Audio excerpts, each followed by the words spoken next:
La ville de Stavelot, située en Haute-Fagne, à une bonne cinquantaine de kilomètres à l'est de Liège, doit en partie sa renommée aux princes abbés qui régnèrent 11 siècles sur la région, mais surtout à Saint-Remacle qui, au 7e siècle, fonde une abbaye bénédictine sur les bords de l'Amblève.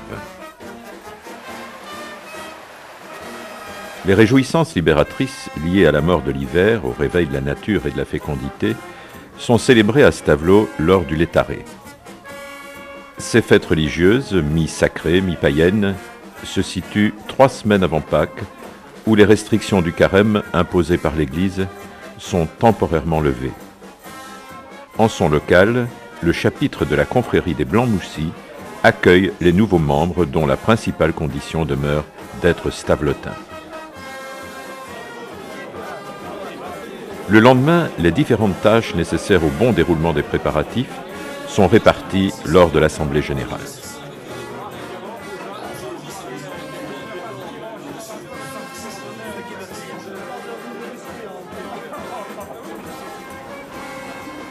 Un nouveau char souffleur de confettis est conçu chaque année.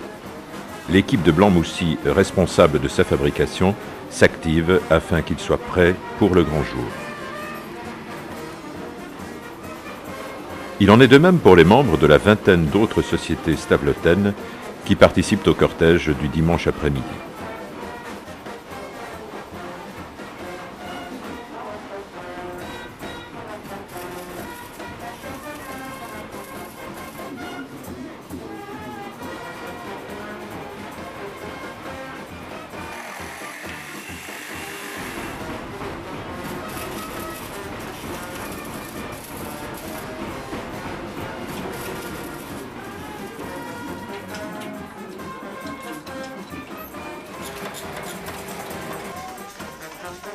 Afin d'approvisionner les 2 chars et les Blancs-Moussis, 10 tonnes de confettis sont confectionnées au sein du local.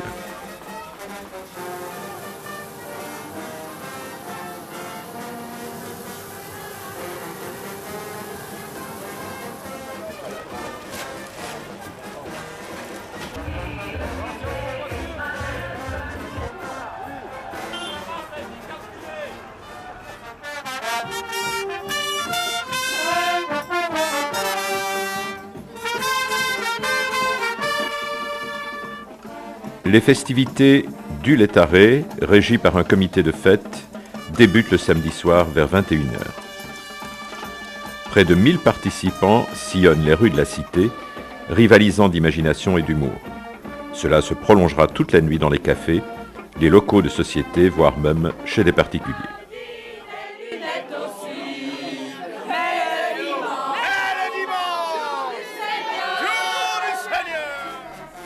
Les origines de ces traditions sont mal élucidées. Il n'y a de traces de ces festivités que depuis le début du XXe siècle. La légende admise veut que, vers la fin du Moyen Âge, il n'était pas rare de voir des religieux se mêler à la foule lors des réjouissances populaires. Au début du XVIe siècle, le prince abbé Guillaume de Manderscheid prend des sanctions à l'égard des moines fauteurs. La population dépitée va alors narguer le prince abbé et s'affubeler d'un costume rappelant la tenue monacale et d'un masque blafard au nez vif et moqueur. Le masque en polyester a remplacé le masque en carton devenu rare. Sa production a disparu depuis plus de 15 ans.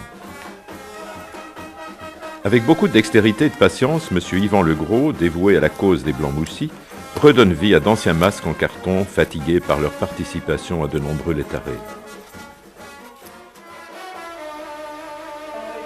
Vers 10h30, le comité des fêtes reçoit les personnalités, les délégations des sociétés stavelotaines dans la grande salle de l'abbaye.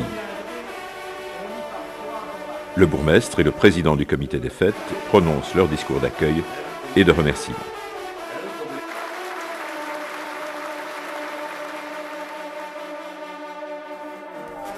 L'origine des affiches est difficile à cerner, mais la confrérie des Blancs-Moussis a repris cette étrange tradition à son compte.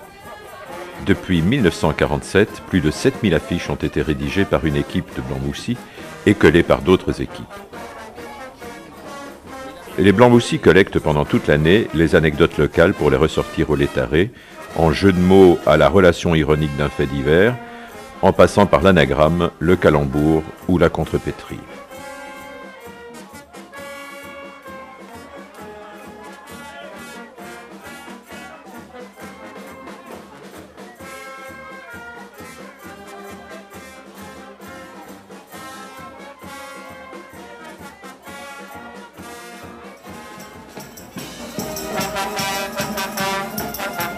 Afin de rejoindre le départ du cortège vers 14 h, l'Émulation, société musicale qui accompagne les Blancs-Moussis, entame la descente de la Grand-Rue.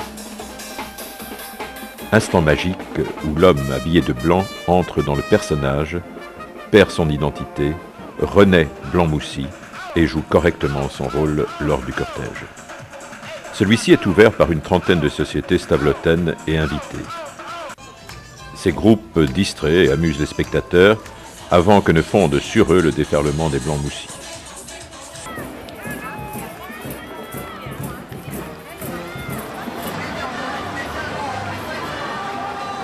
Tous égaux, ils gardent leur liberté de mouvement, mais assument un rôle bien particulier. Toujours sautillants, imaginant des poses amusantes, les Blancs-Moussis sont taquineurs et frondeurs. Mais surtout, ils n'enlèvent leur masque sous aucun prétexte. Au cours des siècles, la tradition se perpétue tant bien que mal. En 1946, 21 Blancs-Moussis reprennent cette tradition. Il convient de souligner l'intelligence et l'esprit de dévouement qui animaient les Stavelotins lors de la relance de leur Létaré après les meurtrissures de la guerre.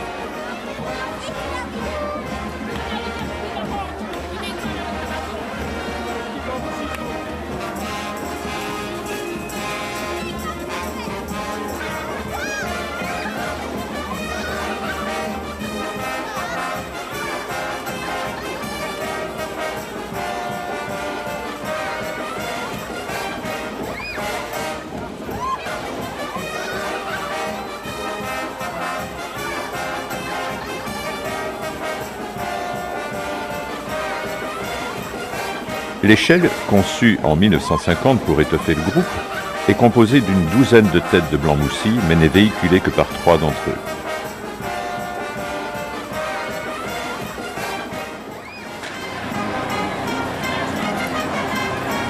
Les Blancs-Moussis danseront sans répit jusqu'au rondeau final autour du perron, sur la musique d'un de leurs concitoyens, Raymond Michard.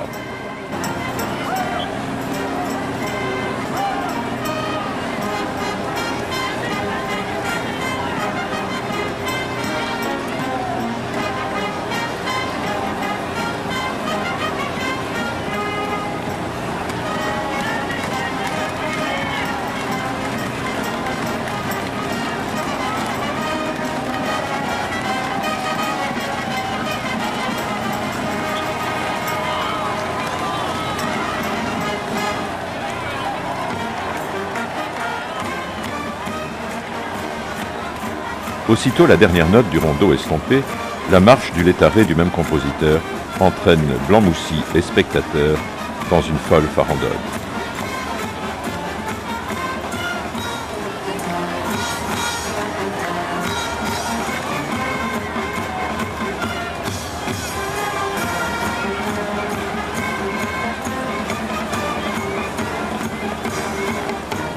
Le rondeau terminé, de petits groupes de Blancs-Moussis entament le Massitour, sorte de visite propitiatoire et revigorante dans différentes maisons particulières.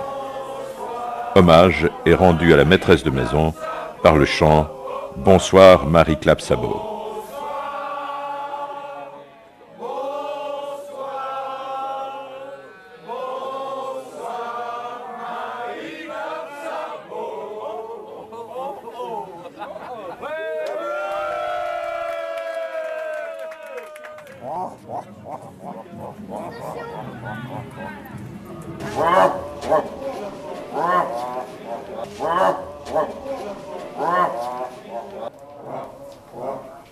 Pendant ce temps, dans les caves de l'ancienne abbaye, commencent les cérémonies d'intronisation des nouveaux chevaliers d'honneur Blanc-Moussy.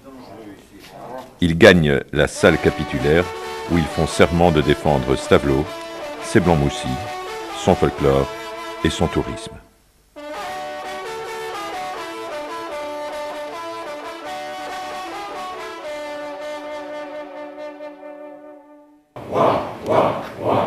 Messire, veuillez prendre connaissance de votre serment.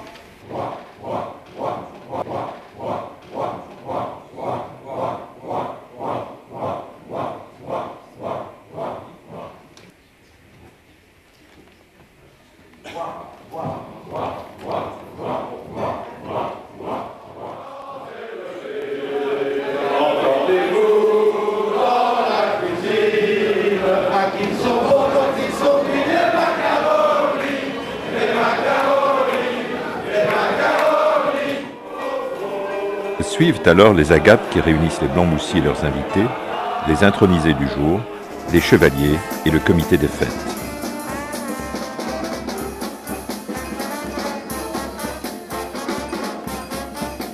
Le flonflon, orchestre composé de Blanc-Moussy, assure l'ambiance de la fin du repas et entraîne les convives dans les caves séculaires de l'abbaye, où il anime le grand bal de la nuit blanche qui se clôturera aux petites heures de la journée dominicale.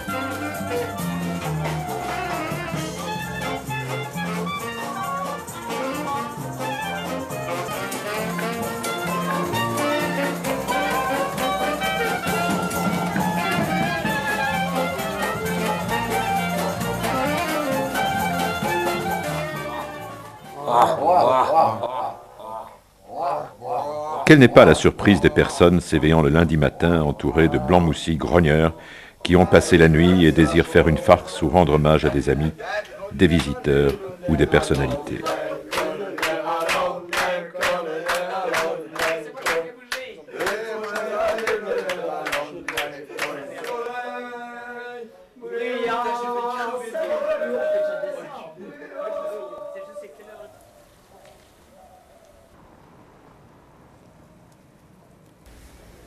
Après l'apothéose de la nuit blanche, le Blanc-Moussy va, à l'instar des sociétés locales, ressortir le lundi après-midi.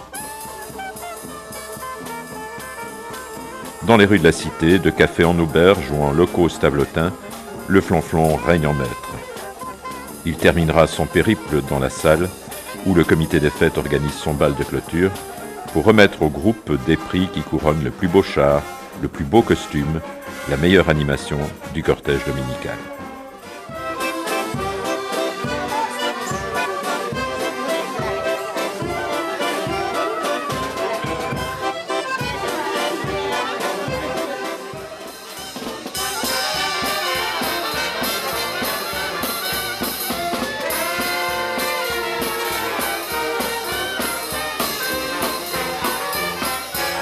C'est à ce moment-là que le stavelotin fatigué, mais heureux, pense qu'il ne reste même plus un an avant le prochain Létaré.